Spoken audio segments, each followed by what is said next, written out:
Вместо детских криков и бесконечных очередей шум отбойного молотка и строительная пыль. В 10-й детской поликлинике на Сыртлановой идет капитальный ремонт. На время проведения капитального ремонта наши пациенты размещены на двух существующих площадках. Это по улице Проспект Победы, 56, и Фучика, 4. Отсюда и дополнительные очереди в филиалах, хотя прием в основном идет по записи. Никаких затруднений нет, все относятся с пониманием. Капитальные перемены ждут все столичные поликлиники. Модернизация аж 53 поликлиник – это огромный шаг вперед в здравоохранении нашей столицы.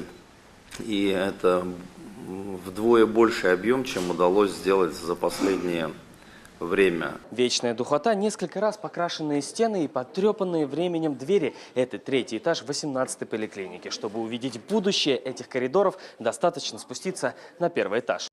Огромный и, самое главное, читаемый путеводитель при входе в поликлинику, светлые стены и практически отсутствие очередей. Первые результаты капитального ремонта, что называется, налицо. 18-я больница стала пилотной площадкой для проекта «Дружелюбная поликлиника Татарстанский стандарт». Такие же условия введены в Альметьевске, Зеленодольске и Набережных Челнах. 20% пациентов приходят в поликлинику для того, чтобы получить какую-то медицинскую документацию.